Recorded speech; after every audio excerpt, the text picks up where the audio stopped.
నామమునకు స్తోత్రములు కలుగును గాక.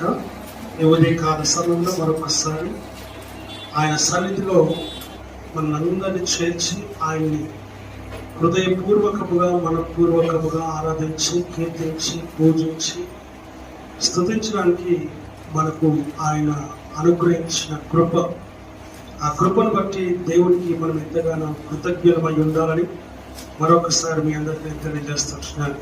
ఆదివారము అనగానే మనకందరికీ తెలిసిన విషయం అంటే క్రైస్తవులందరికీ ఆరాధన దినం, అనగా క్రీస్తును ఆరాధించే దినం. క్రిస్మస్ అంటే క్రీస్తును ఆరాధించడం అనేది అర్థం. కానీ ప్రతి ఆదివారం దేవుని మనము ఆరాధించడానికి దేవుని మందిరానికి మనము కూడి వచ్చి ఉన్నాం. నిజంగా చెప్పాలంటే క్రిస్మస్ అనేది ప్రతిరోజు జరగాలి. క్రీస్తును ఆరాధించడానికి ఏ ఒక్కరోజు సరిపోదు.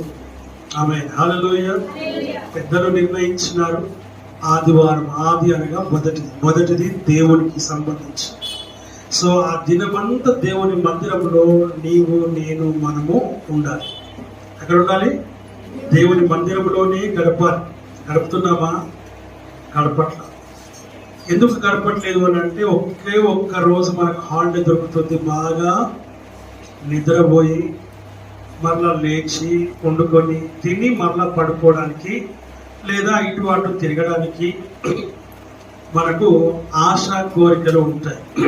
కానీ ఆదివారం దినాన్ని ఎంతమంది హృదయపూర్వకంగా దేవుని ఆరాధించాలనేటువంటి కృత నిశ్చయిత కలిగి ఉన్నారు అని అంటే లేదు అని చెప్పాలి. ఈరోజు కూడా చూడండి, కొంతమంది నిద్రపోయే ఉండి ఉంటారు ఖచ్చితంగా. మన దగ్గర కాకపోయినా ఇంకా వేరే క్రైస్తవులు మనం చూసినప్పుడు ఇంకా నిద్రపోయే ఉంటారు. పోయి నిద్రపోతా నీకు ఏమి వచ్చినది అనేటువంటి పరిస్థితుల్లోనే వాళ్ళు ఉంటారు. సో మరి చీమల యొద్దకు వెళ్ళుము అని అంటున్నాడు ఆయన. కారణం ఏంటంటే దీంట్లో చాలా జ్ఞానం ఉన్నది. సో అందుకని ఈ ఆదివారం దినాన దేవుని సన్నిధిలో వారానికి ఒక రోజు దేవుని మందిరంలో మనము ఆరాధన, ఒక శరీరముగా ఆయన మందిరంలో కూడుకోవడానికి దేవుడు సహాయం చేస్తూ ఉన్నాడు. ఎలాగా?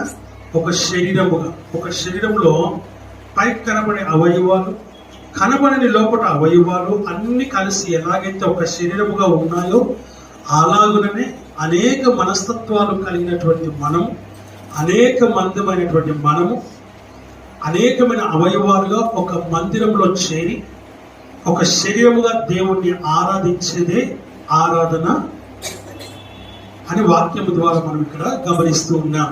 ఈ ఆదివారం గురించి లోకములో సెంట్రల్ గవర్నమెంట్, ఆ యొక్క గవర్నమెంట్ ఇప్పుడు ఏం చేస్తుందంటే ఈ ఆదివారం తీసేయాలి అనే ఆలోచనలో తలపుల్లో వారు ఉంటూ ఉన్నారు. ప్రార్థించండి, మనం ప్రార్థన మాత్రమే చేయగలం అని మనం అనుకుంటున్నాం. కానీ నిజంగా వాక్యానుసారంగా మనం చూసినప్పుడు నెహెమ్యా కానీ, ఎజ్రా కానీ, ఇంకా మిగతా కొంతమంది భక్తులు మనము చూసినప్పుడు, దావీదును కూడా చూసినప్పుడు, ప్రేమ దేవుని బిడ్డలారా, మోషేను మనం చూసినప్పుడు వారు కూడా యుద్ధాలు చేసినారు. సంసోను కూడా యుద్ధాలు చేసినాడు. ఎందుకనంటే ఇక్కడ ఉట్టిగా ప్రార్థన చేయడం ఒక్కటే గొప్ప విషయం కాదు. ప్రార్థనతో పాటు యుద్ధం కూడా చేయాలి. ఆ యుద్ధానికి సిద్ధపడాలని కూడా వాక్యం మనకు చెబుతూ ఉంది. సో మనం అలాంటి వారం కాదండి అని మనము మడిగట్టుకొని కూర్చునే వారంగా ఉండకూడదు. ఈనాటి కాలంలో క్రైస్తవులు ఎలా ఉండాలంటే దేనినైనా ఎదుర్కొనేటువంటి స్థితిలో, పరిస్థితిలో ఉండాలని వాక్యము ద్వారానే నేను చెబుతూ ఉన్నాను ఈ మాట. కనుక ఆ విషయాన్ని మనం చూస్తున్నాం ఇక్కడ. కాబట్టి ఈ ఆదివారం దినమును తీసేయాలని ప్రయత్నం చేస్తూ ఉన్నారు. ఎందుకనంటే ఇది క్రైస్తవులకు సంబంధించింది. మనం వాళ్ళ దినాన్ని మనం ఎట్లా ఆచరించాలి, ఎందుకు మనం ఆచరించాలి అనేటువంటి రాంగ్ గైడెన్స్ లో, రాంగ్ థాట్స్ లో, థింకింగ్ లో వారు ఉంటూ ఉన్నారు. కాబట్టి దాని గురించి ప్రార్థిస్తాం. మన దేవుని సన్నిధిలో ఇవన్నీ కూడా మనకు చాలా అవసరం. కాబట్టి తెలుసుకొని వాటి గురించి ప్రార్థన సంఘముగా ప్రార్థన చేయాలి. స్త్రీల యొక్క సమాజంగా ప్రార్థించాలి. అలాగనే ఉపవాస కూడిక ఏదైతే మనం ఏర్పాటు చేసుకుంటామో దాంట్లో ప్రార్థన చేయాలి. అలాగే మందిరంలో మరి ఆదివారం దినాలలో ప్రార్థన చేయాలి. కుటుంబ ప్రార్థనలో ప్రార్థించాలి. వ్యక్తిగతంగా ప్రార్థన చేయాలి. వీటన్నిటి విషయంలో ఇది నీ బాధ్యత. ఆ విషయాలను గమనించాలి. నాకు సంబంధం లేదు అనేటువంటి దాంట్లో ఉండకూడదు. ఇలాంటి ఆత్మీయమైన విషయాల్లో మనకు సంబంధం లేదనేటువంటి దాంట్లో మనం ఉండకూడదు. మనకు సంబంధం ఉన్నది, ప్రతి ఒక్కరికి సంబంధం ఉన్నది. ఆ విషయాన్ని గమనించాలని నేను మనవి చేస్తూ ఉంటున్నాను. ఓకే, దేవుని వాక్యాన్ని మనం చూస్తున్నాం. గడిచిన కొన్ని వారాల నుంచి, నెలల నుంచి మనకు ఈ 10 మంది కన్యకలను గురించి దేవుడు మనతో మాట్లాడుతూ ఉన్నాడు. మత్తయి సువార్త 25వ అధ్యాయం 21 నుంచి మనం చూస్తున్నాం. అయితే పోయిన మరి ఆ 10 మంది కన్యకల్లో 5 బుద్ధి గలవారు, 5 మంది బుద్ధి లేని వారిగా చూస్తూ ఉన్నాం. మరి క్రీస్తుని ఎదుర్కొనేటువంటి ఈ 10 మంది కన్యకలను దేవుడు 2 భాగాలుగా విభజించినాడు. మొదటి భాగమేమో బుద్ధి గలవారుగాను, రెండవ భాగమేమో బుద్ధి లేని వారుగా ఆయన తీర్మానము లేక నిర్ణయించినాడు. బుద్ధి గల వారు ఏం చేశారు అని అంటే వాక్యం చెప్తుంది. మొదటిగా బుద్ధి లేని వారి గురించి దేవుడు మాట్లాడుతూ ఉన్నాడు. బుద్ధి లేని వారు దివిటి తెచ్చుకున్నారు, కానీ వాటితో పాటు సిద్ధల్లో నూనె వారు తీసుకొని రాలేకపోయినారు. బుద్ధి గల వారు ఏం చేశారంటే దివిటీలు తెచ్చుకున్నారు, సిద్ధలు తెచ్చుకున్నారు, వాటిలో నూనె కూడా పరిపూర్ణంగా సంపూర్ణంగా తెచ్చుకున్నారు. ఇప్పుడు విషయం ఏంటిదనంటే యేసయ్య కొంచెము ఆలస్యం చేసినాడు. మనకు కూడా ఇప్పుడు రెండవ రాకడం దేవుడు ఆలస్యము చేస్తూ ఉన్నాడు. ఎందుకు ఆలస్యం చేస్తూ ఉన్నాడు అని ఒకసారి గమనిస్తే వాక్యము సెలవిస్తున్నటువంటి మాటలు మనం చూస్తున్నాం. దేనికి ఆలస్యం చేస్తున్నాడు అంటే అంతటను అందరూ మారు మనసు పొందవలనని, రక్షణ పొందవలనని, బాప్తీసము తీసుకొనవలనని, సంఘములో శరీరం అనే సంఘములో సభ్యత్వము కలిగి ఉండవలనని, అవయవముగా చేర్చబడవలనని, అలాగే నా బలలో పాల్గొనే వారిగా ఉండాలని. బలలో ఎందుకు పాల్గొనాలి? ఆ బలలో పాల్గొంటేనే తప్ప అంత్య దినమున నీవు లేపబడవు, అలాగనే ఆ జీవము కలిగి ఉండలేవు అన్న సంగతిని మనం జ్ఞాపకం చేసుకుంటూ ఉన్నాం. కనుక ఆ రీతిగా మరి ఆయన ఆలస్యం చేస్తూ ఉన్నారు. ఇక్కడ కూడా ఆలస్యము చేయడానికి గల కారణం మనకు ఒక ఉపమానము, ఒక ఉదాహరణ మనకు తెలియజేస్తున్నారు ఎందుకు ఆలస్యం చేస్తూ ఉన్నారు. ఈ ఆలస్యం వలన ఏమైపోయిందంటే ఈ బుద్ధి గల వారి దగ్గర ఉన్నటువంటి దివిటీలు వెలుగుతున్నాయి, అలాగే బుద్ధి లేని వారి దగ్గర కూడా దివిటీలు వెలుగుతున్నాయి. ఆలస్యం చేయటం వల్ల ఏమైపోయినా వారు నిద్రించినట్టుగా చూస్తూ ఉన్నారు. ఈనాటి క్రైస్తవ్యం కూడా ఏమైందంట నిద్రావస్థలోకి వెళ్ళిపోయింది. నిజంగానే నిద్రలో మనం ఉన్నాం. కారణం ఏంటంటే ఎవరికి వారే ఏ రీతిగా పడితే ఆ రీతిగా జీవిస్తూ నిద్రావస్థలో ఉంటూ ఉన్నారు. కనుక వాక్యం చెప్తున్న మాట ఏంటంటే ఆ నిద్రలో నుంచి నువ్వు మేలుకోవాలి, మెలకువ కలిగి నువ్వు ఉండాలి. నిద్రావస్థలో ఉన్నారు. ఇప్పుడు బుద్ధి గలవారు నిద్రపోయినారు, బుద్ధి లేని వారు కూడా నిద్రపోయినారు. అయితే ఇక్కడ మనకు ఒక వ్యత్యాసం కనబడతా ఉంది. ఇద్దరు నిద్రపోయినారు, 2 గుంపులు నిద్రపోయినాయి. కానీ యేసయ్య వస్తున్నాడు అనే ఒక శబ్దం వినగానే అందరూ లేచినప్పుడు వీరు దివిటీలను సరి చేసుకునేసి ఆయన్ని ఎదుర్కోవడానికి వెళ్తూ ఉండగా బుద్ధి లేని వారి యొక్క దివిటీలు ఏమైపోయాయంట ఆరిపోవడం మొదలు పెట్టినాయి. అనగా వెలుతురు ఇవ్వడం తగ్గిపోయింది, ఆరిపోవడానికి సిద్ధంగా ఉన్నాయి. అప్పుడు బుద్ధి లేని వారు అంటున్నారు, అయ్యా అమ్మా మీ నూనెలో నుంచి కొంచెం మాకు ఇవ్వచ్చు కదా. అప్పుడు వారు అంటున్నారు, ఇది మీకును మాకును సరిపోదు, కాబట్టి మీరు వెళ్ళి అమ్మవారి యొద్దకు వెళ్ళి కొనుక్కొని మరల తిరిగి రండి. అలాగ వారు వెళ్ళిపోయినారు. ఈ బుద్ధి గల వారు యేసయ్యను అనుసరించినారు. వారు లోపలికి వెళ్ళిపోయిన తర్వాత వీరు నూనెతో పాటు వచ్చినారు, నూనె నింపుకొని వచ్చినారు. అప్పుడు సిద్ధలు తీసుకొచ్చుకోలే, వాళ్ళు గుర్తుపెట్టుకోవాలి. గమనించదగిన విషయం ఏంటంటే అప్పుడు కూడా వారు దివిటీలు తెచ్చుకోలేదు, వారి దివిటీలు మాత్రమే నింపుకున్నారు, వచ్చినారు. అంటే బుద్ధి లేని వారు అప్పటికి కూడా ఇంకా మారు మనసరిగా పొందలేదు. అందుకనే అన్నాడు ఆయన, అయ్యా మీ నామమున అద్భుతములు చేయలేదా, మహత్కార్యాలు చేయలేదా, సూచక క్రియలు చేయలేదా, స్వస్థతలు జరిగించలేదా, ఇదిగో పొమ్మంటే పోలేదా, వదిలిపోమ్మంటే పోలేదా, ఇదిగో దయ్యాలు వదిలిపోయినాయి, సైతాన్లు వదిలిపోయినాయి, దురాత్మలు వదిలిపోయినాయి, చేతబడి క్రియలు, మాంత్రిక క్రియలు నశించిపోయినాయి, స్వస్థపరచబడ్డారు, అనేకులు మారుమనసు పొందినారు, మేము సువార్తను ప్రకటించినాము, మేము సంఘాలు కూడా నడిపినాము అని ఇలాగ చెప్పుకుంటూ వెళ్తూ ఉన్నారు. ప్రేమ దేవుడు అప్పుడు ఆయన అంటాడు, మీరెవరో నాకు తెలియదు. సింపుల్ వర్డ్ ఏంటిదనంటే మీరెవరో నాకు తెలియదు. ఈ లోకంలో నీవు ఒకవేళ right, reverend, doctor, bishop, Pope, ఈ మధ్య కొంతమంది ప్రవక్తను కూడా పెట్టుకుంటున్నారు, కొంతమంది అపోస్తలను కూడా పెట్టుకుంటూ ఉన్నారు. ప్రేమ దేవుని బిడ్డలారా, మనం పెట్టుకుంటే అపోస్తలం అయిపోం, మనం పెట్టుకుంటే ప్రవక్తలం అయిపోం, మనం పెట్టుకుంటే మనము రెవరెండ్ డాక్టర్లం అయిపోం, మనం పెట్టుకుంటే బిషప్లం అయిపోం, మనం పెట్టుకుంటే పోపులం అయిపోం. ప్రేమ దేవుని, దానికి తగినటువంటి గుణ లక్షణాలు కూడా ఉండాలి. మనుషులు నిన్ను గుర్తించాలి, మనుషులు నిన్ను గుర్తించాలి. హల్లెలూయా. అలాగున ప్రేమ మీరెవరో నాకు తెలియదు అంటున్నాడు ఆయన. సింపుల్ గా ఏమనంటే తలుపు కొడుతూ ఉంటే ఆయన తలుపు కొట్టినప్పుడు ఎవరు తీయలేదు. ఇదిగో తలుపు మీద నిలుచుండి నేను తట్టుచున్నాను, ఎవరైనా తలుపు తీసినట్లయితే నేను లోపలికి వస్తాను, నేనును వారును కలిసి భోజనం అనగా సహవాసము చేస్తాను అని చెప్పినటువంటి దేవుడు. మరి ఆయన తలుపు కొట్టినప్పుడు తీయలేదు, ఇప్పుడు వీళ్ళు తలుపు కొడుతూ ఉన్నారు, మీరెవరో నాకు తెలియదు అని చెప్పి చాలా స్పష్టంగా తెలియజేస్తున్నారు. ఆమేన్, హల్లెలూయా. ఇలాగ జరిగినాక ఇప్పుడు మనకు పోయిన వారంలో మన మొదటి వచనంలో మొదటి మాట మనం చూస్తున్నాం. ఏంటిదండి? పరలోకము అనే మాటను మనం చూస్తూ ఉన్నాం. ఈ పరలోకముల గురించి మనం వివరించడానికైనా, వర్ణించడానికైనా, దాని గురించి తెలియచేయడానికైనా మనకు ఏమాత్రం ఇన్ఫర్మేషన్ లేదు. టు బి వెరీ ఫ్రాంక్, పరలోకంలో చూసిన వాడు ఈ లోకంలో ఎవడు కూడా లేడు. ఆ విషయాన్ని నువ్వు గమనించాలి. మరి పరలోకం ఎలా ఉంటుంది, పరలోకంలో ఉన్నటువంటి పరిస్థితులు ఏంటివి అని ఒకసారి మనం గమనించి మనం చూసినప్పుడు యేసు ప్రభువుల వారి కొన్ని విషయాలు బైబిల్ గ్రంథంలో, ఈ పరిశుద్ధ గ్రంథంలో కొన్నిటిని ఆయన పొందుపరిచినాడు. వాటిని మనము గమనిస్తూ ఉన్నాం. పోయిన వారంలో మనం చూసినాం పరలోకం గురించి ఒక మాట మనం చూస్తున్నాం. ఏంటి మాటను?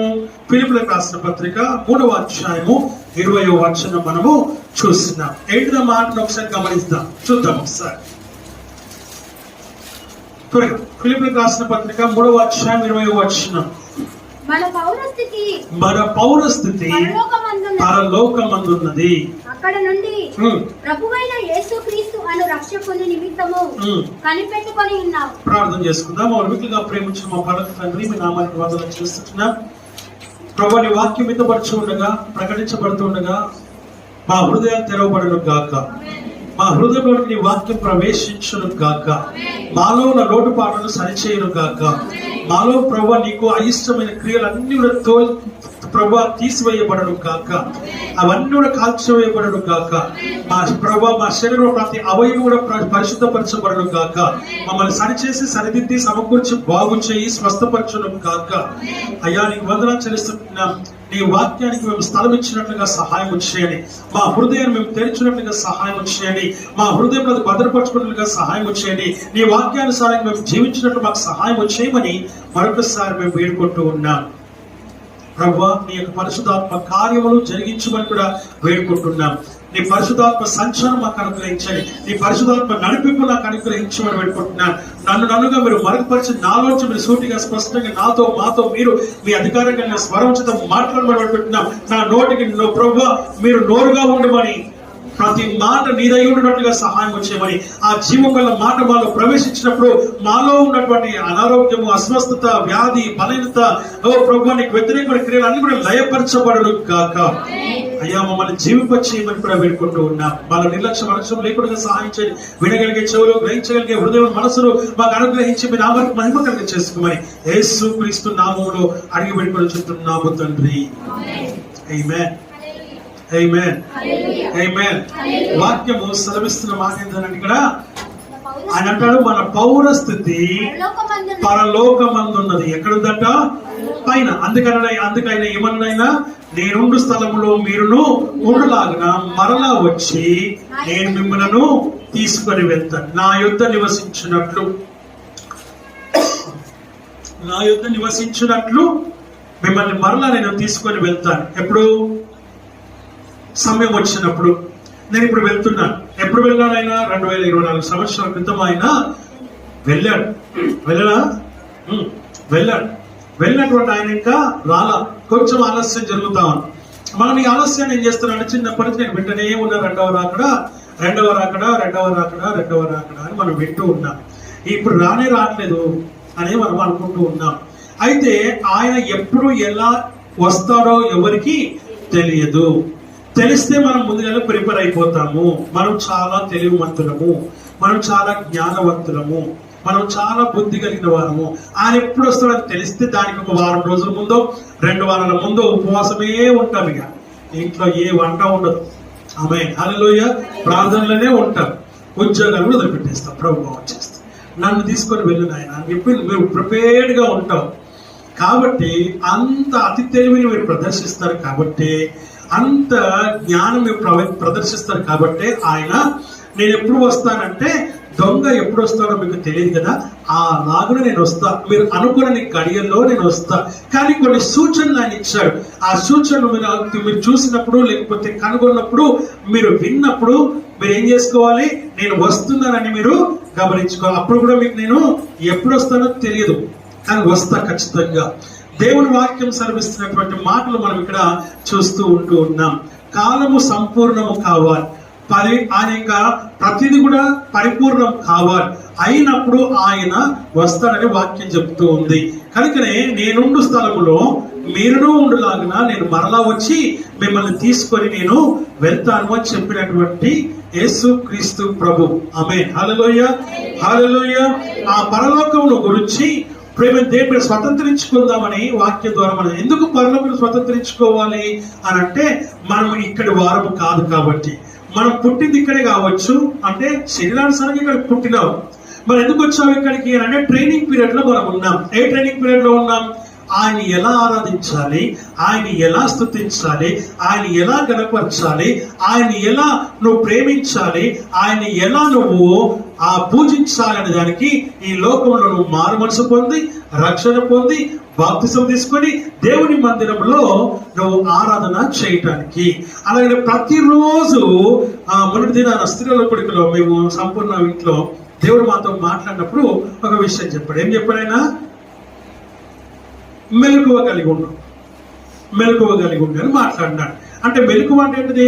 ఎప్పుడు జ్ఞాపకం వస్తే అప్పుడు దేవుణ్ణి ఏం చేయాలంట? ప్రార్థన చెయ్యాలి.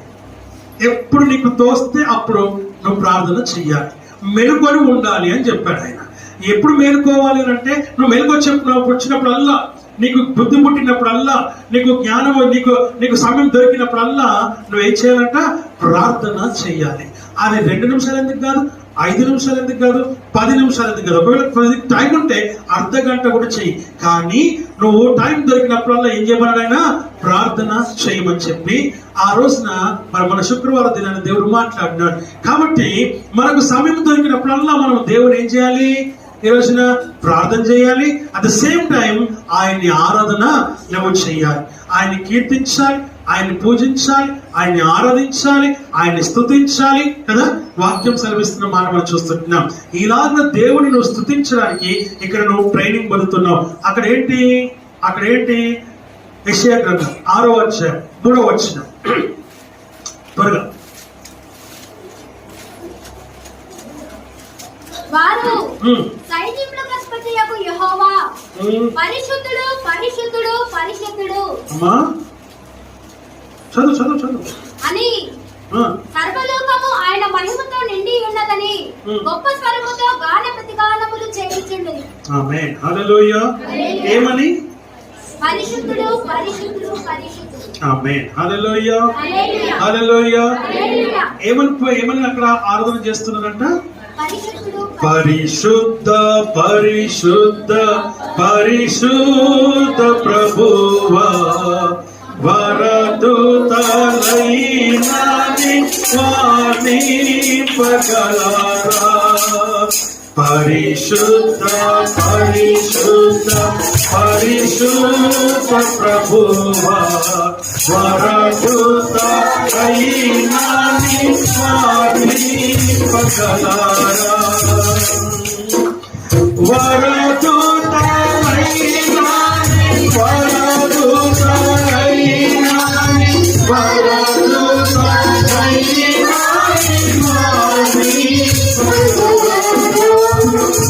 పరిశుద్ధ జనకుల పరమాత్మరూపుడ,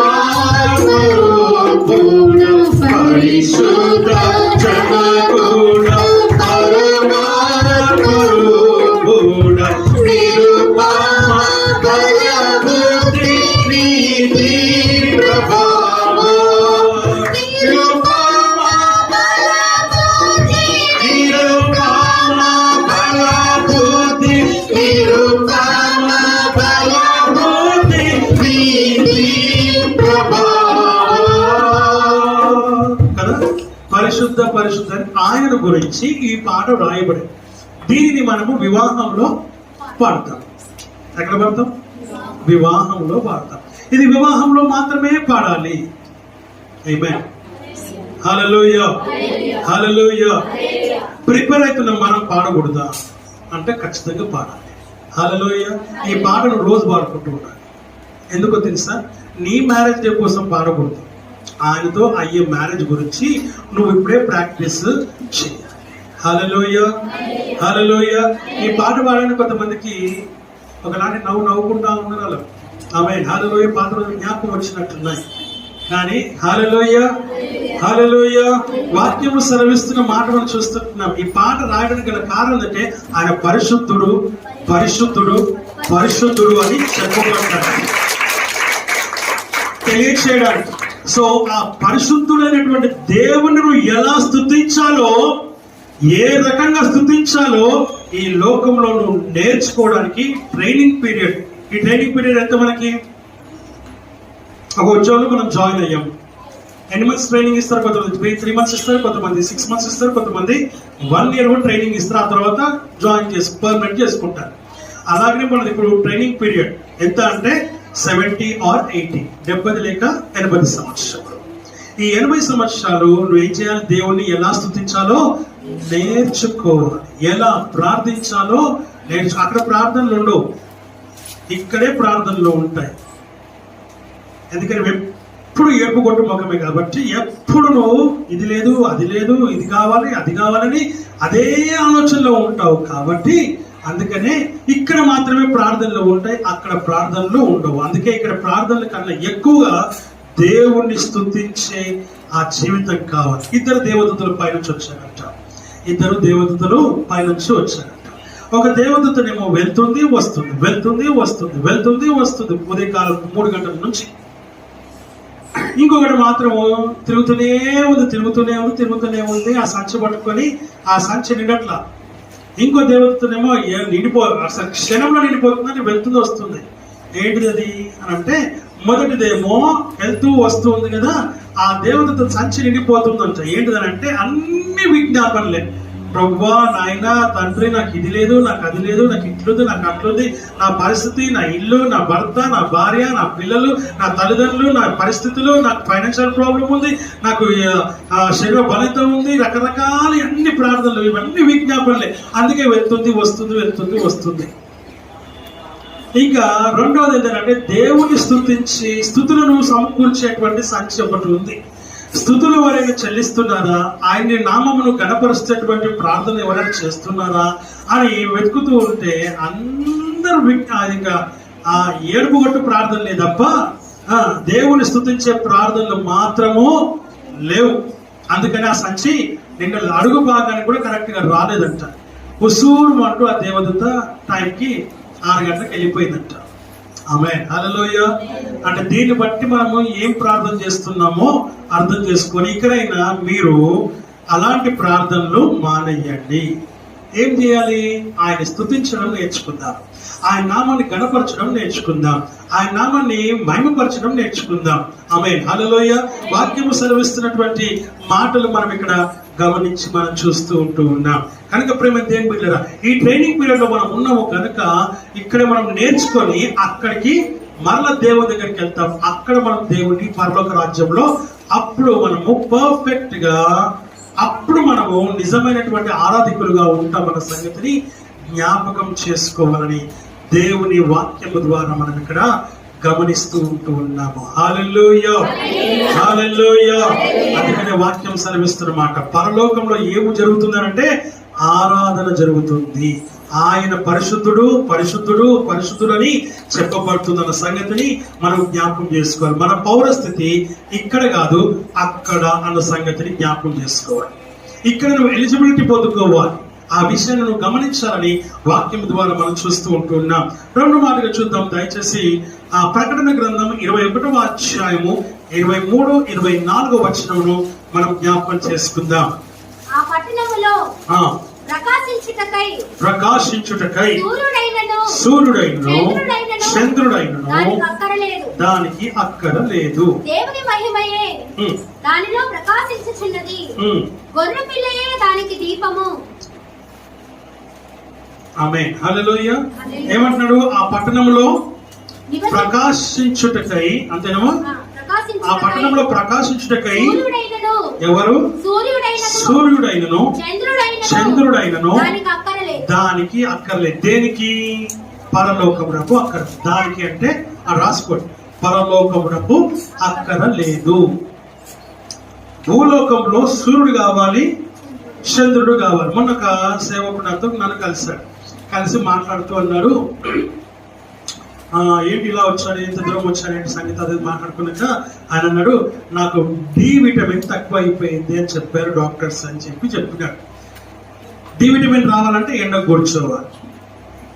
ఎక్కడ కూర్చోవాలి? ఎండ కూర్చోవాలి.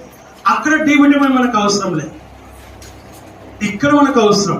ఎందుకంటే ఇది లోకానుసారమైన శరీరం, భూ సంబంధమైన శరీరం కాబట్టి డి విటమిన్ అవసరం, B12 అవసరం, ఇంకా రకరకాల మనకు అవసరం. కానీ అక్కడ ఏది మనకు అక్కడ లేదు. హల్లెలూయా. అందుకనే వాక్యం ఏం సెలవిస్తుంది, ఏం మాట్లాడుతుంది అని ఒకసారి మనం గమనించి మనం చూస్తే దేవుని వాక్యం సెలవిస్తున్న మాట ఏంటిదంటే, ఆయన అంటాడు, ప్రేమ దేని బిడ్డలారా, ఆయన పరలోకంలో సూర్యుడును చంద్రుడును ఎవ్వరు అక్కడ అవసరం లేదు. కారణం ఏంటిది అని అంటే, అక్కడ చదువుమా, దేవుని మహిమయే. హల్లెలూయా, హల్లెలూయా. రాజుల రాజా ప్రభువుల ప్రభువా రాగయ్యున్నవాడా, రాజుల రాజా ప్రభువుల ప్రభువా రాగయ్యున్నవాడా.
హల్లెలూయా.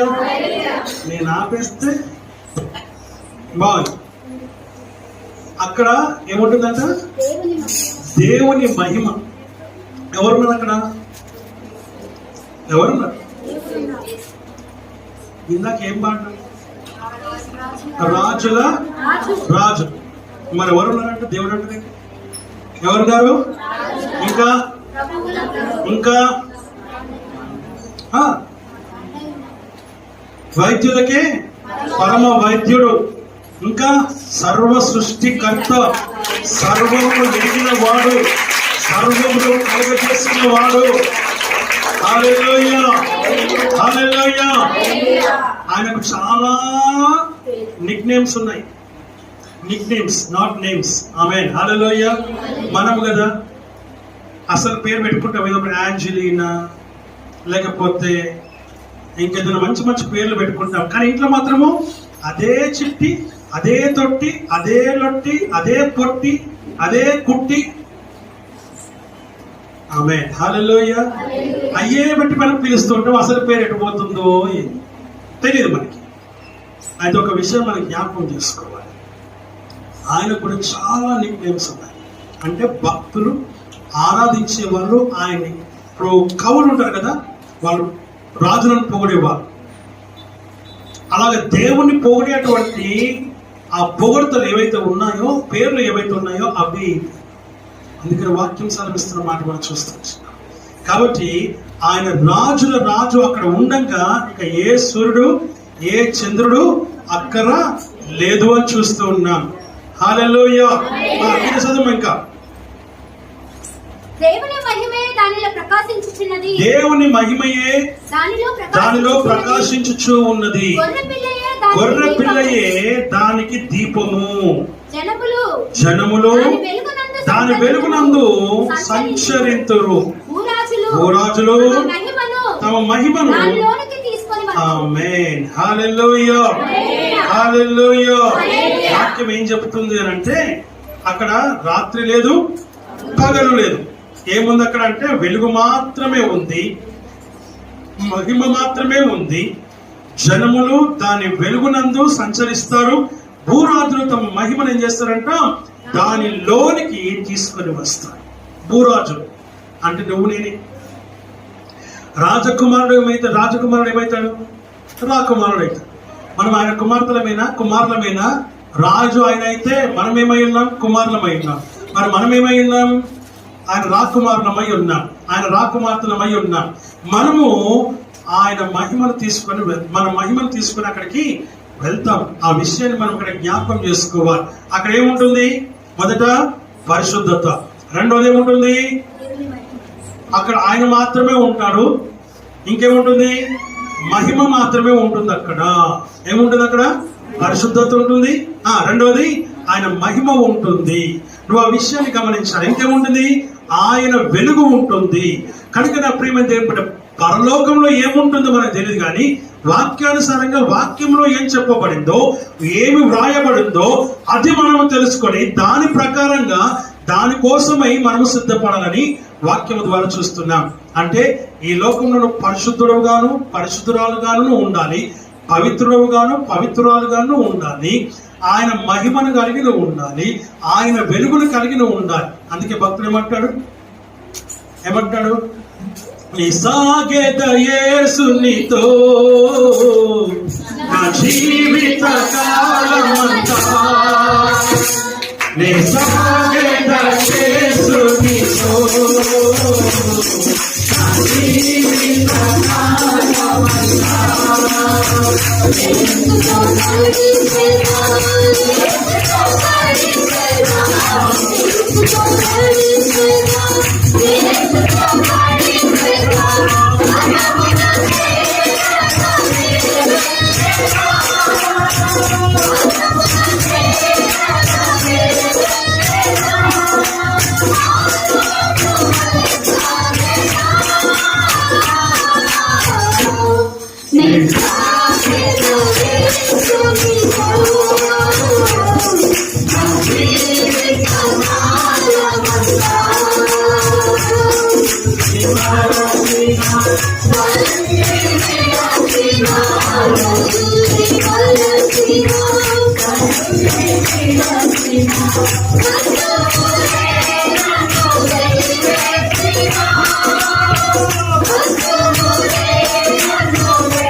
ఇంకా భక్తుడు ఏమంటున్నాడు?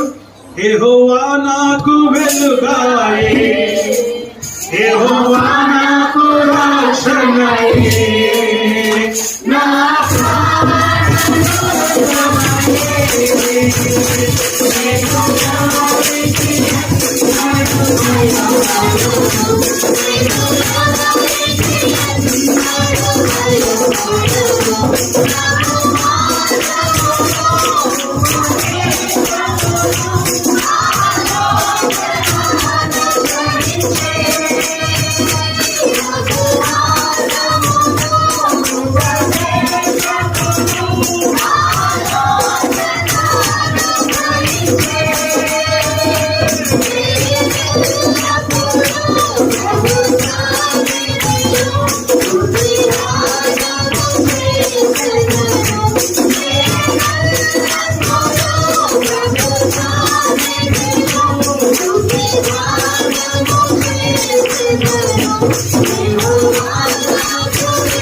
హల్లెలూయా.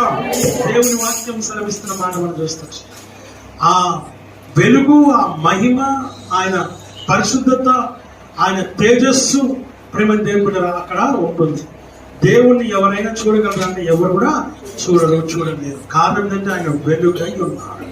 ఏమై ఉన్నాడు? ఏమై ఉన్నాడు? ఒక్కసారి మనం బయటికి వెళ్ళి ఆ సూర్యుడిని అలాగే పోనీ లైట్ ఉంది కదా, లైట్ అట్లాగే చూడండి కొంచెం సేపు. చూసి కిందికి చూస్తే ఎట్లుంటుంది? ఇంకా వెలుగు కనబడుతుంది. ఏం కనబడుతుంది? అంత చీకటి. కాబట్టి ఇప్పుడు ఈ లైట్ ని చూడలేకపోతే సూర్యుడిని చూడగలుగుతావు. ఇదేమో మన సృష్టి, అదేమో ఆయన సృష్టి. నీ సృష్టి అయిన లైట్ ని సరిగ్గా చూడలేకపోతున్నావు, కింద ఏం కనబడుతుంది? ఇంకా సూర్యుని చూస్తే, ఆయన సృష్టిని చూస్తే నీ పరిస్థితి ఏంటి? ఏమీ కనబడదు. అంత ఎక్కువసేపు చూస్తే కొన్ని కళ్ళు కూడా పోతాయి. ఒకటి. రెండోది, సృష్టిని లోకం ఏం చేస్తుంది? సృష్టిని పూజిస్తున్నారు తప్ప సృష్టికర్తను వదిలేస్తున్నారు. ఎందుకంటే ఆయన కనబడ్డం. అదే ప్రాబ్లం. ఈరోజు మనం కూడా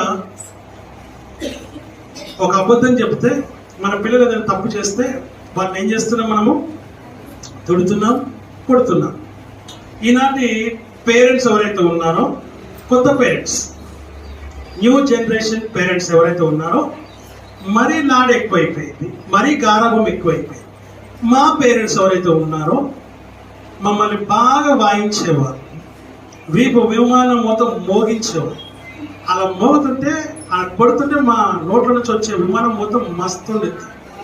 అందుకే మనమందరం ఇట్లా ఉన్నాం. అంటే తల్లిదండ్రులు మేము ఇట్లా ఉన్నాం. మీరు ఎట్లా ఉన్నారంటే ఎందుకు పనికిరాని వాళ్ళగా ఉన్నారు. ఎందుకంటే మీ పిల్లలు కనీసము ఒక బుద్ధి చెప్పలేని పరిస్థితిలో ఉన్నారు, కనీసం వారిని కూర్చోబెట్టలేని పరిస్థితిలో ఉన్నారు, కనీసం వారిని అల్లరి చేస్తుంటే అలా చూస్తూ ఉంటారు. మీరు గమనించి చూడండి, తల్లులు కొంతమంది వాళ్ళు అల్లరి చేస్తున్నా చూస్తూ ఉంటారు, వాళ్ళు పరిగెడుతున్నా చూస్తూ ఉంటారు, వాళ్ళు ఏం చేస్తున్నా చూస్తూ ఉంటారు. కొన్నిసార్లు అయితే ఏదైనా చేసుకొని పూసుకుంటారు, అట్లాగే చూస్తూ కూర్చునే తల్లులు కూడా కొంతమంది ఉన్నారు. అంటే అంత దరిద్రంగా ఉన్నారు. ఇంకోటి, ఇక వాళ్ళకి కాక పిల్లలు ఉన్నారని, వాళ్ళకి మాత్రమే పిల్లలు పుట్టారని ఎంత గారాభమో చెప్పకూడదు. ఏదంతా అది కొనియడం, ఏది పడితే అది ఇవ్వడం, అలా చేసి పిల్లలు ఏమైపోయినారు? రోజున నీ మాటే వినకుండా అయిపోయారు. ఏమైపోయారు? నీ మాటనే వినకుండా పోయారు. ఇది సత్యం. ఆమేన్. అంతేనా? వింటున్నారా? మీ పిల్లలు మీ మాట వింటున్నారా? ఒకప్పుడు బూచోడు, ఒకప్పుడు పకీరు, ఒకప్పుడు ఇంకోడు వాళ్ళ పేరు చెప్పి పెట్టేవాడు, ఇంకోదాన్ని మామస్తుడు. పెద్దనాన్నకి చెప్తా, మామకి చెప్తా, ఇంకోరికో చెప్తా, డాడీ పేరు మాత్రం చెప్పాడు. ఎందుకంటే డాడీ కూడా వేస్ట్ అయిపోయింది. ఆమేన్. హల్లెలూయా. కాబట్టి మీరు ఏం చేస్తారంటే చిన్నప్పటి నుంచి వాళ్ళని కొడుతూ ఉండండి, ఒక దెబ్బ వేస్తా ఉండండి. సర్ర వాళ్ళు కొడితే జంతునిస్తుంది, అప్పుడు బాగుంటారు పిల్లలు. ఇప్పుడు మధ్య స్కూల్లో కూడా పరిగెడుతున్నారు పేరెంట్స్, ఉంటుంటేనే పరిగెడుతున్నారు. మా పిల్లలు కొడతావా, తిడతావా, ఈ మధ్య మన ఊవంట అంటే ఏమైపోయిందంటే పిల్లలు చాలా సున్నితం అండి. వాళ్ళు ఈ మధ్య అంటే ఏమంటున్నారంటే వాళ్ళు ఒకవేళ బాధపడి సూసైడ్ చేసుకుంటే అంటే అంత దరిద్రంగా పెంచావని అర్థం. నువ్వు ఎలా పెంచావంటే నీ పిల్లగాన్ని అంత దరిద్రంగా నువ్వు పెంచావని అర్థం. వాడు సూసైడ్ చేసుకునేంతగా నువ్వు పెంచావని అర్థం. ధైర్యంగా ఉండమని పెంచదా, టీచర్ కొడుతుందని ముందుగానే చెప్పి పంపించదా. ఎవరు అన్న ఏం చేసింది, తన కుమారుణ్ణి జాగ్రత్తగా పెంచిందా? ఎలా పెంచింది? నువ్వు దేవుని మందిరంలోనే ఉండాలి, దేవుని మందిరంలోనే ఉంటావు, నువ్వు అక్కడనే ఉంటావు, నువ్వు అక్కడికే దేవుడికి సంబంధించిన వాడవు, నువ్వు మా దగ్గర పెరిగేవాడు కాదు, మా కుమారుడు కాదు, దేవుడే నీకు సమస్తము, మందిరమే నీకు సమస్తము అని ఆమె పెంచింది. ముందే చెప్పింది. మీ పిల్లలు కూడా స్కూల్కి వెళ్ళేటప్పుడు టీచర్ కొడుతుంది అని చెప్పాలి. వాళ్ళు నేర్పించకపోతే కొడతారని చెప్పాలి. నేర్చుకునే వరకు నువ్వు అక్కడే ఉండాలని నేర్పించాలి, చెప్పాలి. ఇవి ఏమి చెప్పట్లేదు మనం. అందుకే మన పిల్లలు అంత దరిద్రంగా ఉన్నారు. మీరు దరిద్రంగా ఉన్నారు కాబట్టి మీ పిల్లలు కూడా దరిద్రంగా ఉన్నారు. కనుక ఆ విషయాన్ని మనం జ్ఞాపకం చేసుకోవాలి. వచ్చిన ఇంత యవనస్తులు అయిన తర్వాత కూడా వినే పిల్లలు ఎంతమంది? నువ్వేది నాకు చెప్పేటటువంటి వాళ్ళే ఎక్కువ అయిపోయారు. నువ్వు నోరు మూసుకో అని చెప్పే వాళ్ళు ఎక్కువ అయిపోయారు. నాతో నువ్వు మాట్లాడనే వద్దని చెప్పే వాళ్ళు ఎక్కువైపోయినారు. అసలు నువ్వేది నాకు చెప్పేదనే వాళ్ళు ఎక్కువైపోయారు. నీకేం తెలుసు అని చెప్పే వాళ్ళు ఎక్కువైపోయారు. ఏమాత్రం కూడా తల్లిదండ్రులను గౌరవించని వాళ్ళు ఎక్కువైపోయారు. తల్లిదండ్రులు అంటే విలువలేని వారుగా ఉంటున్నారు. వాక్యం ఏమంటుందంటే ఆజ్ఞల్లో ప్రధానమైన ఆజ్ఞ ఏంటిది? నీ తల్లిని నీ తండ్రిని పొద్దున్న లేచి ఏం చేయాలి? దండం పెట్టుకోవాలి, కాళ్ళు మొక్కాలి. ఏం చేయాలి? చేస్తున్నారా? క్రైస్తవులం కదా, మనం దండం పెట్టాం, మనం కాళ్ళు మొక్కాం. మరి ఏం చేయాలి? వాళ్ళ మాట వినండి చాలు. ఏం చేయాలి? వాళ్ళ మాట వినాలి. వాళ్ళ మాట వింటేనే మీకు ఆశీర్వాదం. వినకపోతే ఆశీర్వాదం లేదా? లేదు, ఆశీర్వాదం ఉండదు, ఖచ్చితంగా ఉండదు. వారి ఆశీర్వాదమే మీకు మీ జీవితంలో ప్రాస్పరిటీ ఉంటుంది, ఎదుగుదల ఉంటుంది, విస్తరించడం ఉంటుంది, ఫలించడం ఉంటుంది. మీ తల్లిదండ్రులను ఎంత మీరు గౌరవిస్తే, మీ తల్లిదండ్రులకు మీరు ఎంత లోబడి ఉంటే, మీరు సన్మానిస్తే, వాళ్ళని గౌరవప్రదంగా చూస్తే, వాళ్ళని మీరు ఎంతో ప్రేమగా చూస్తే, ప్రేమను దేవుని పెట్టారు. వాక్యం సెలవిస్తున్న మాట మనం చూస్తూ ఉంటున్నాం. ఆ రీతిగా ఒక చిన్న స్టోరీ చెప్పి నేను ముందుకు సాగుతాను. అయిపోయింది అనుకోవద్దు. ఒక చిన్న స్టోరీ చెప్తాను. ఒక తండ్రి ఏం చేశారంట, వాళ్ళ తండ్రిని తీసుకెళ్ళి ఎక్కడ అనాథ ఆశ్రమంలో వదిలిపెట్టారు. ఈ పిల్లోడు తాతలకి మనమళ్ళకి లేకపోతే అమ్మమ్మలకి మనమళ్ళకి బాగా అటాచ్మెంట్ ఉంటుంది. ఎందుకంటే వాళ్ళు కూడా పెద్ద అవుతా ఉంటే చిన్నతనంలోకి వెళ్ళిపోతూ ఉంటారు. వీళ్ళు చిన్నతనంలో ఉంటారు కాబట్టి వాళ్ళ థాట్స్ వీళ్ళ థాట్స్ రెండు ఏకమవుతాయి. అది కాకపోతే పెద్దరికం కాబట్టి వాళ్ళ చిన్నపిల్లలు బాగా ప్రేమిస్తారు. సో అట్లాగే వాళ్ళకి అటాచ్మెంట్ పెరుగుతుంది. ఇక్కడ ఈ పిల్లడు కూడా ఈ తండ్రి ఎవరైతే వాళ్ళ తండ్రిని తీసుకుని అనాథాశ్రమంలో వదిలిపెట్టి పోయినాడో అలాగే వాళ్ళతో పాటు ఆ చిన్న పిల్లోని కూడా తీసుకుపోయాడు. ఆ పిల్లోడు తాతని అక్కడ వదిలిపెట్టొద్దు వదిలిపెడుతున్న సంగతి తెలియదు. అయితే అక్కడ తీసుకుని వెళ్ళిన తర్వాత వాళ్ళ డాడీని అక్కడ వదిలిపెట్టేసేసి వచ్చేస్తుంటే బట్ తాత మనతో రాడంటే రాడు, ఇక్కడే ఉంటారు, ఇక మనకు తాత ఎప్పుడో ఒకసారి మనమే ఇక్కడికి వచ్చి చూస్తాం తప్ప మన ఇంటికి రాడు. ఎందుకు అని అంటే తాతని అనాథాశ్రమంలో పెడుతున్నాము అని చెప్పారు. చెబితే అప్పుడు పిల్లోడు ఏమనంటే షార్ట్ ఫామ్ లో స్పీడ్ గా చెప్పేస్తాడు స్టోరీ. పిల్లోడు ఏమన్నాడంటే డాడీ ఇంటికి పోయినాక అంటున్నాడు, ఏమంటున్నాడంటే నేను కూడా పెద్దగైనాక నిన్ను కూడా తీసుకొని పోయి అక్కడనే వదిలిపెడతా అన్నాడు. ఏమన్నాడంట? నిన్ను కూడా తీసుకొని వెళ్ళి అక్కడనే వదిలిపెడతా అన్నాడు. అప్పటికి కానీ వీడికి జ్ఞానోదయం కాలే. భూమి కింద అదిరింది, భూమి కింద వణికింది, భూమి కింద ఏమైంది? భూకంపం వచ్చింది. వామ్మో అనేసి దెబ్బకు పోయి తండ్రిని తెచ్చుకున్నాడు. తెచ్చుకొని ఆ రోజు నుంచి ఒక్క డైలాగ్ వాళ్ళు మార్చేసింది. తండ్రి తండ్రి తండ్రి పిల్లోడికి బుద్ధి చెప్పాల్సింది పోయి పిల్లోడే తండ్రికి బుద్ధి చెప్పినట్టు అయిపోయింది పరిస్థితి. చూడండి, దేవుని వాక్యం సెలవిస్తున్న మాట మనం చూస్తున్నాం. ఈనాటి పిల్లలు ప్రేమ దేవుని బిడ్డలు వాక్యం సెలవిస్తున్న మాట మనం చూస్తున్నాం. చాలా భయంకరంగా ఉన్నారు.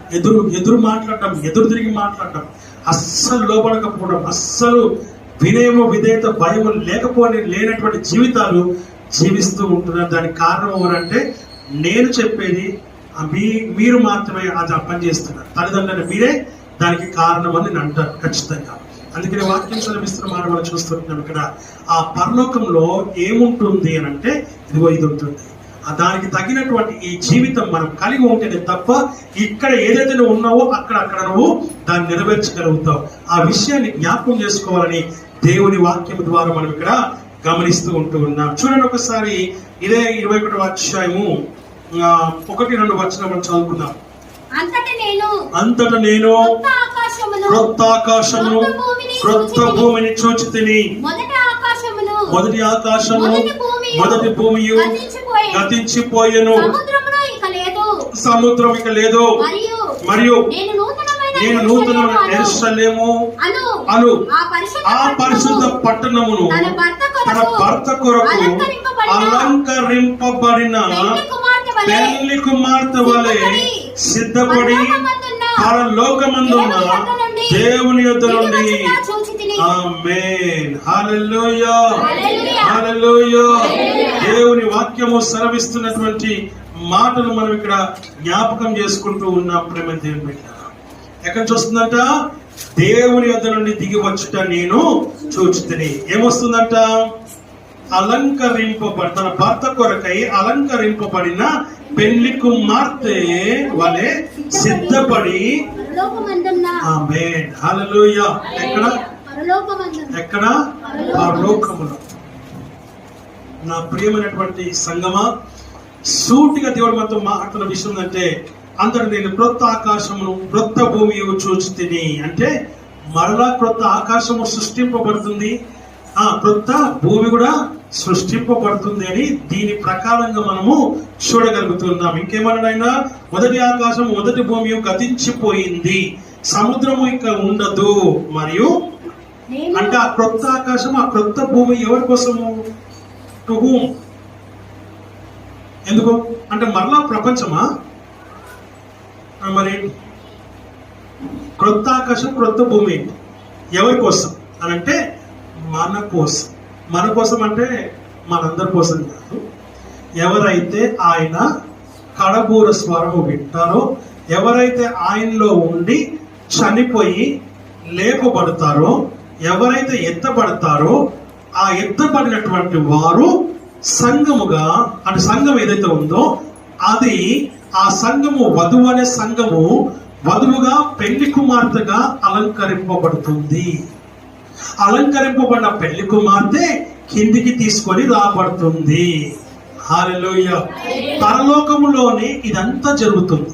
జరిగిన తర్వాత క్రొత్త ఆకాశం క్రొత్త భూమి, ఇక్కడ 1000 ఏళ్ల పరిపాలన జరుగుతుంది. చెప్పగలుగుతామా? హల్లెలూయా, హల్లెలూయా. ఇక్కడ నేననుకుంటా లీనమైపోయారా? దేవుని వాక్యం సెలవిస్తున్న మాట మనం చూస్తూ ఉంటున్నాం. ఇక్కడ ఏముంటుంది? 1000 ఏళ్ల పరిపాలన. ఎందులో? క్రొత్త ఆకాశము క్రొత్త భూమి, సముద్రం ఉండదు. ఏముండదు? సముద్రం ఉండదు. జ్ఞాపకం పెట్టుకోండి. అంటే ఇక్కడ కూడా ఆకలి దప్పిక ఉండదు. హల్లెలూయా. ఈ 1000 ఏళ్ళు బంధింపబడ్డ సాతాను చెరసాలలో వేయబడతాడు. ఏం చేయబడతాడు? చెరసాలలో వేయబడతాడు, బంధింపబడతాడు. అక్కడ ఆ 1000 ఏళ్ళు అక్కడ పెడతాడు. అంతే. ఈ 1000 ఏళ్ల పరిపాలన వాక్యం చెప్తుంది. తన భార్యతో కలిసి పరిపాలిస్తాడు. అంటే సంఘముతో కలిసి, వధువు అనే సంఘముతో కలిసి. హల్లెలూయా. నూతన యెరూషలేము దిగి వచ్చుచున్నది పెళ్లి కుమార్తె వలె మహిమతో నిండి స్వర్గమునందున్న దేవుని యుగానికి నూతన యెరూషలేము దిగి వచ్చుచున్నది పెళ్లి కుమార్తె వలె మహిమతో నిండి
హల్లెలూయా హల్లెలూయా. అక్కడ అలా ఉంటుంది. ఎలాగా? ఇందాక మన పాట పాడిన లాగా ఉంటుంది. దగ్గర మెరుస్తుంది. అసలు మన కన్నులు చాలా చూడటానికి, దాన్ని చూడాలంటే కూడా ఆ అర్హత కావాలి, ఆ యోగ్యత కావాలి. ఈ నేత్రాలు చూడలేవు, ఈ నేత్రాలు చూడవు, చూడనేరవు. ఆత్మీయ నేత్రములు కావాలి ఆ పరిశుద్ధతను చూడడానికి, ఆ మెరుపులు చూడడానికి, ఆ సింహాసనము చూడడానికి, ఆ వెలుగును చూడటానికి ఆత్మీయ నేత్రములు కావాలి. ప్రేమ దేవుని బిడ్డ, దేవుని వాక్యం సెలవిస్తా ఉంది. ఇక్కడ మనం చూస్తున్నాం, క్రొత్త ఆకాశం, క్రొత్త భూమి, దాంట్లో సముద్రం ఉండదు. నూతన యెరూషలేము అను పరిశుద్ధ పట్టణము తన కొరకు అలంకరింపబడినటువంటి పెళ్లి కుమార్తె వలె సిద్ధపడి సిద్ధపడుతుంది, సిద్ధం చేయబడుతూ ఉంది. దేంతో అలంకరింపబడుతుంది? మనమైతే ఇప్పుడు భూలోకంలో దేంతో అలంకరింపబడతాం? అమ్మాయిని దేంతో అలంకరిస్తారు? అనేకమైన సొమ్ములు అంటే నగలు వేసి అలంకరిస్తారు. చెవి కమ్మలు, పాపిడి బిల్ల, మళ్ళీ ఈ నుంచి కిడికి ఒకటి ఆలాడుతుంది ఒకటి ఇట్లా. తర్వాత ఇంకా నెక్స్ట్ ఇంకా గాజులు, ఉంగరాలు, బొంగరాలు, రకరకాల నగలన్నీ వేసి. కానీ సంఘము అనే వధువు ఎలా అలంకరింపబడుతుందంటే నీతి మంతుల క్రియల ద్వారా. వాక్యం చెప్తుంది దేని ద్వారా అంట? నీతి మంతుల యొక్క క్రియల ద్వారా అలంకరింపబడుతుంది అని చూస్తున్నా. ఆ వధువు అనే సంఘము ఆ అవయవములో ఉండాలి. ఏం కావాలి? వధువు అనే సంఘములో అవయవ భాగముగా నువ్వు ఉండాలి. దేవుని వాక్యము సెలవిస్తున్నటువంటి మాటలు మనం ఇక్కడ చూస్తూ ఉన్నాం. ప్రేమైనటువంటి వారు, వాక్యం సెలవిస్తా ఉంది, ఆమె సిద్ధపరచబడుతూ ఉంది.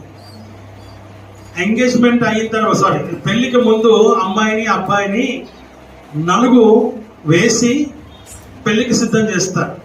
కొంతమంది 7 రోజులు, కొంతమంది 5 రోజులు, కొంతమంది 3 రోజులు అలాగా సిద్ధం చేస్తారు. బాగా ఉండే వాళ్ళైతే 1 నెల రోజులు కూడా చేస్తారు. అలాగ సిద్ధం చేసి ఆనాటి కాలంలో 6 నెలలు అమ్మాయిని సిద్ధం చేసేవారు. అమ్మాయిని సిద్ధం చేసేవారు పెళ్లి కుమార్తె. అలాగే పెళ్లి కుమార్తె వధువు అనే సంఘం దేవుడు సిద్ధం చేస్తూ ఉన్నాడు. మచ్చైనను, డాగైనను, కలంకమైనను కనపడకుండా సిద్ధం చేస్తూ ఎలా సిద్ధం చేస్తున్నాడు? మచ్చైనను, డాగైనను, కలంకమైనను కనపడకుండా. అంత బాగుంది కానీ అమ్మాయికి ఇక్కడ ఎక్కువ తక్కువ ఉన్నట్టుంది, పోరెడ్ ఎక్కువ ఉంది. అంత బాగుంది కానీ ముఖ్యంగా కొంచెము వంకరుంది, కొంచెం చిన్నగా ఉంది. అంత బాగానే ఉంది కానీ ఎందుకో చెవులు పెద్దగా ఉన్నాయి.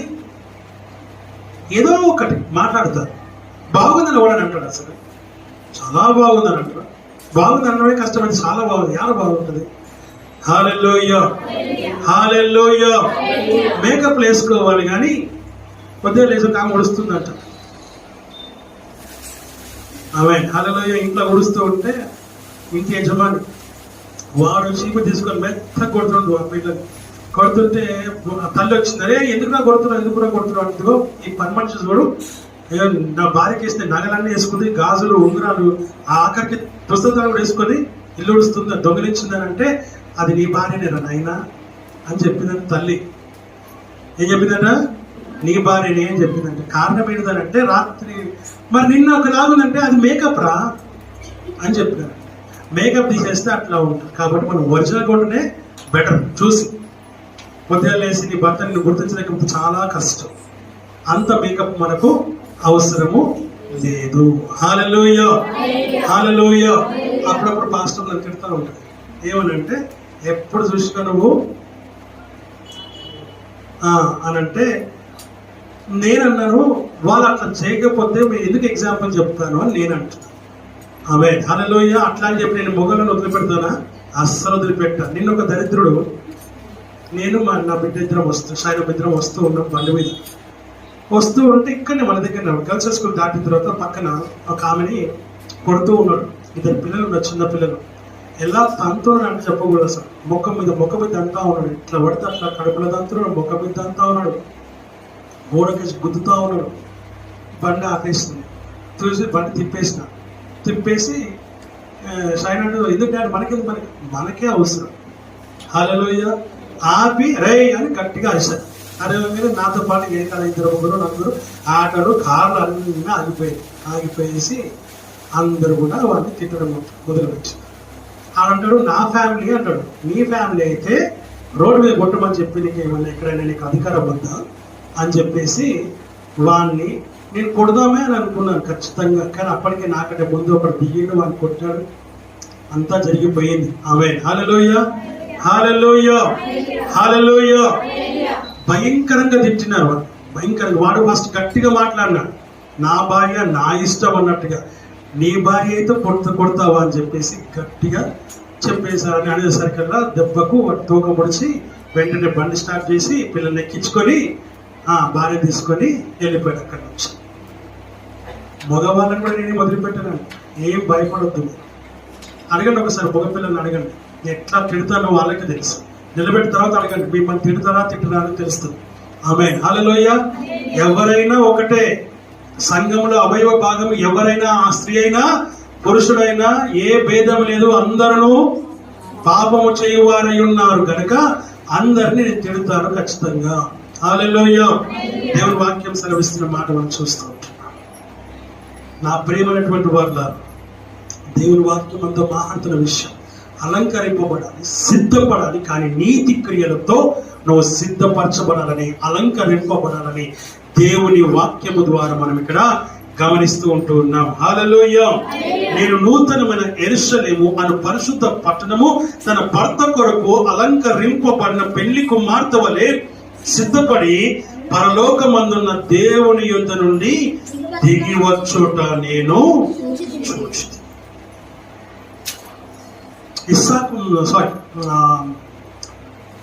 అబ్రహాం గారు ఏం చేశారంటే, తన ప్రధాన దాసుడైనటువంటి అమ్మ ఏంటి ఎక్కడ చూస్తారు, ఐ వాచ్ దిస్ ఏంటి వచ్చింది లేటు, మళ్ళీ మీదకి వాచ్ చూడాలి. ఆమేన్, హల్లెలూయా, హల్లెలూయా. అబ్రహాము తన ప్రధాన దాసుడైనటువంటి ఎలియాజరును పిలిచి, నా ఒక్కగానొక కుమారునికి నీవు నా స్వజనులలో నుండి కుమార్తెను తీసుకొని రా అని చెప్పాడు. ఈయన వెళ్ళాడు. మనకు ఆ స్టోరీ అవసరం లేదు. ఆయన అక్కడ సెలెక్ట్ చేసుకున్నాడు. ఆమె తీసుకొని వస్తూ ఉంటే వంట పైన కూర్చుందాలి. వంట పైన కూర్చుంది. ఈ ప్రధాన దాసుడు కూడా వంట పైన, ఆయన కూడా దిగాడు. దిగిన తర్వాత ఈమె వంట పైనే ఉంది. ఈయన ఒక వంట పైన ఈమె ఒక వంట పైన కూర్చుంది. ఆయన దిగగానే అప్పుడు ఆమె అడుగుతుంది, అయ్యా నువ్వు దిగినావు ఎందుకనంటే, ఆ వ్యక్తి ఎవరు అని అడుగుతుంది. అని అంటే, ఈయన నీ భర్త, కాబోయే భర్త, నా యజమానుని కుమారుడు అనగానే వెంటనే ఆ వంట మీద దిగి ముసుగు వేసుకుంది. ఏం వేసుకుంది? ముసుగు వేసుకుంది. అంటే పెళ్లి కుమార్తె వినయము, విధేయత, భయము, భక్తి కలిగినటువంటి జీవితము కలిగి ఉండాలని వాక్యం చెప్తుంది. ఆ వినయ విధేయతలు కలిగినటువంటి స్త్రీ ఎలా ఉండాలంటే, అలా ఉంటేనే అందంగా కనబడుతుంది. నువ్వు అలంకరించుకుంటే అందంగా కనబడవు. వినయము, విధేయత, భయము, భక్తి, ప్రేమ, తగ్గింపు, లోబడే స్వభావము, ఆ యొక్క సమాధానము కలిగి ఉంటే అందంగా కాదు, సౌందర్యంగా కనబడతావు. ఆమేన్, హల్లెలూయా, హల్లెలూయా. ఆమె చూసిన వెంటనే దిగి తన ముసుగు వేసుకొని తల దించుకున్నట్టుగా చూస్తూ ఉంటున్నాం. వాక్యంలో మార్చు చాలా స్పష్టంగా మనకు అక్కడ వ్రాయబడి ఉంది. స్త్రీ అలాంటి గుణగణాలు కలిగినటువంటిది అయి ఉండాలని, పెళ్లి కుమార్తె అలా ఉండాలని, పెళ్లి కుమార్తెగానే కాదు భార్య కూడా అలాగే ఉండాలని దేవుని వాక్యం చెప్తా ఉంది. అలా ఉన్నప్పుడే ఆమెకు విలువ, ఆమెకు ఘనత, ఆమెకు మహిమ, ఆమెకు ప్రియమైన దేవుని పేరు వాక్యం చెప్తున్న మాటలు మనం ఇక్కడ గమనిస్తూ ఉంటూ ఉన్నాం. హల్లెలూయా, హల్లెలూయా. ఈ రోజున పెళ్లి కుమారుని ఎదుర్కోవాలంటే, ఆయనను చూడాలి అని అంటే, ఇవన్నీ నువ్వు కలిగి ఉండాలని వాక్యం ద్వారా మనం చూస్తుంటున్నాం. ఆయన ఆల్రెడీ అన్ని సిద్ధం చేసి పెట్టాడు నీ కోసం. He prepared everything. ప్రతిదీ ఆయన సిద్ధం చేసి పెట్టాడు.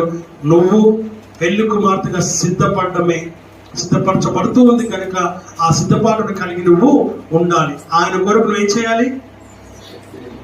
ఎదురు చూడాలి. ఆయన కొరకు నువ్వు ఏం చేయాలి? కనిపెట్టుకొని ఉండాలి. నువ్వు ఆయన్ని చూస్తూ ఉండాలి. ఆయనను మాత్రమే చూస్తూ ఉండాలి. ఆయన మాత్రమే చూస్తూ ముందుకు సాగాలి. హల్లెలూయా, హల్లెలూయా. పేతురు గారు కూడా యేసయ్యను చూసినంత సేపు సముద్రం అనే లోకము పైన నడవగలిగినాడు. కానీ ఎప్పుడైతే గాలిని చూచి ప్రేమ దేవుడు భయపడ్డాడు. గాలిని చూసినాడు, భయం వచ్చింది. భయం రాగానే ఆటోమేటిక్ గా మునిగిపోవడం మొదలు పెట్టినాడు. అంటే దాని అర్థం ఏంటంటే, నీవు ఆ పెళ్లి కుమారుడైనటువంటి యేసుక్రీస్తు ప్రభును మాత్రమే చూడాలి. ఎటైనా చూస్తే నువ్వు పడిపోతావు, నువ్వు చెడిపోతావు, నశించిపోతావని దేవుని వాక్యము సెలవిస్తా ఉంది. ఆయన్ను మాత్రమే నువ్వు చూడాలి, ఇంకెవ్వరిని నువ్వు చూడకూడదు. హల్లెలూయా. నీ భార్య, నీ భర్త, నీ పిల్లలు, నీ తల్లిదండ్రులు, నీ అక్క చెల్లెలు, నీ అన్నదమ్ములు ఎవ్వరు నీ వారు కారు. ఎవరు నీ వారు అంటే, ఎవరు నీతో ఉంటారంటే ఆయన మాత్రమే, ఆయనతో మాత్రమే నువ్వు ఉండాలని దేవుని వాక్యం ద్వారా మనం చూస్తున్నాం. అందుకే భక్తులు అంటాడు, నేను యేసుని చూచే సమయం బహు సమీపమాయెనే, శుభప్రదమైన ఈ నిరీక్షణతో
దేవుని వాక్యం సెలవిస్తుంది, నేను యేసును చూచే సమయం బహు సమీపం. చూడడానికి సిద్ధంగా ఉండాలి.